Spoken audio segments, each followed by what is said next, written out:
Hey everybody, Horizon Ranch reached out. They want to send me a Wagyu steak. Check them out. They have some American and some Japanese Wagyu choices. I think you'll be impressed. Got this nice cowboy cut ribeye. Got nice marbled on the inside. It's good and thick. We're going to reverse sear it. Okay, to start off, we're going to trim just a little bit of fat off right here, and I'll show you why later. Okay, so this being a Wagyu, we're going to treat it a little different than I would just a typical ribeye. And we'll do just one little spray of olive oil, not much. We'll rub that in. And we're just going to hit this steak with some salt and pepper. This Wagyu, it has real nice flavor. It's got fat all the way through. And that's all it needs. Okay, we'll get this little bit of salt and pepper on there. We'll let it sit on there for about 30 minutes before we go out to the smoker. Okay, we're going to put our steak on the smoker at 225. Remember, we're reverse searing. We'll take our temperature probe, put it right in the middle. Okay, so we're between 116 and 120 degrees. We'll go ahead and pull our steak here. We'll get our griddle fired up. Get ready to give it a good sear. We got our griddle on. Got that piece of Wagyu fat we trimmed off on the griddle.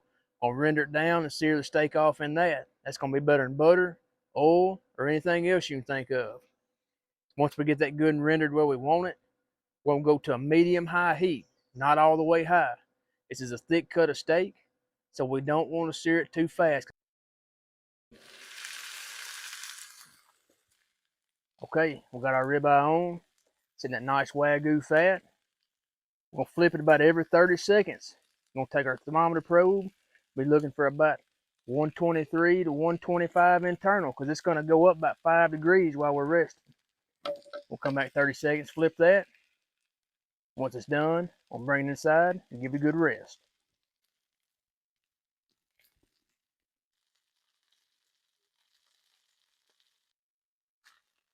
Okay, we'll get our steak inside, give it a rest for about 10 minutes. It's going to come up about 5 degrees in that 10 minutes. It's going to bring us up to a nice medium rare. Okay, we got our steak nice and rested up. Rest about 10-15 minutes. Just beautiful. We'll go ahead and give it a cut. Okay, we're finishing cutting up our Wagyu steak. Look how beautifully cooked that is. That's perfect. It's going to be good eating. Now all left to do, finish off a little bit of that flaky salt. Okay, now we go for one of these bites, but I'm going to go in for my favorite bite. To the Horizon Ranch, thanks for the steak. I bet it's going to be amazing. And that's where it's at. Update after that's where it's at. Everybody tells you a Wagyu steak is going to blow your mind compared to a regular ribeye or other cut. They ain't lying. Get you a Wagyu and check it out. I'm telling you, this right here is where it's at.